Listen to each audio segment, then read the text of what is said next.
Yeah, the big thing, the walkout AD was saying, like, he'll take the road win, but he wasn't thrilled with the second half, especially. He said it just has to be sharper. Assuming you shared that sentiment, what did you see from kind of the first half to the second half tonight? Well, I'll say our team in that first half probably played our best half of basketball, and it wasn't mistake-free. I mean, I think you can make a legitimate case. We should have had 83. We had two outlet passes, one that was at Dalton's ankles, another one that went over LeBron's head. That's 4 points. And then, Dalton's charge, there were two guys wide open. We talked about that at halftime. It's like as good as we can play offensively. You watched the Charlotte game the other night. They got down big on the road, and they kept playing. They turned that into a 138, 133 game, I think. In the NBA, when you get a big lead, your focus can wane on the defensive end, and I thought that's what happened tonight. But you also have to give them a lot of credit. They play really hard. They just keep playing, and I think for our team, all of that movement and driving and movement and driving, like it was tough for us to guard the other day with Cleveland. It was tough for us to guard tonight.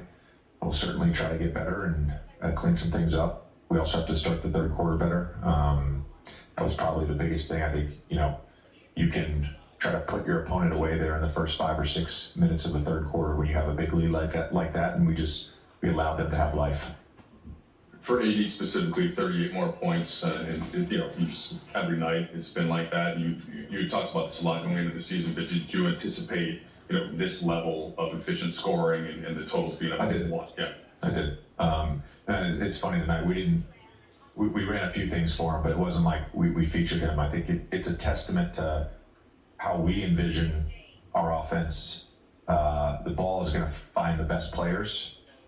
We can certainly put guys in certain positions within our alignments and within our system to exploit their skills. But, the ball is going to find AD if we play the way we want to play.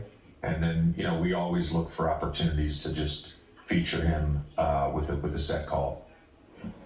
Pre-game, we heard a conversation with D'Lo and Max about D'Lo trying to create a backdoor layup for him right away when he first got in the league. Sure enough, that play happens. Max, the guy who's been struggling, gets an easy bucket, ends up having a pretty good night. I'm just curious, what has D'Lo been like behind the scenes? He's not the most vocal leader of all time, but like things like that. Have you noticed stuff like that from him as he's tried to find his way in this offense? I would say he's been one of the more vocal leaders on our team. And that goes back all the way to before training camp on the days that he was in the gym. It's one of the challenges that I gave him the first day he came in the gym. And he was using his voice and he was energetic. And we talked about it afterwards. And I said that that's got to be your standard. That's got to be who you are every day, regardless of if shots are going in or not, or if you get subbed out at the end of a game. And look, he played really well tonight. He's going to have a lot of good games where he plays well. His spirit has not diminished at all with any sort of whatever you want to call it. Shooting struggles to start the season. He's been fantastic, and I think for all our guys, it's a great example. I wasn't aware of that, but it's something that we've talked about with a number of our older players. Is like, you gotta be a leader with these young guys and help pick them up.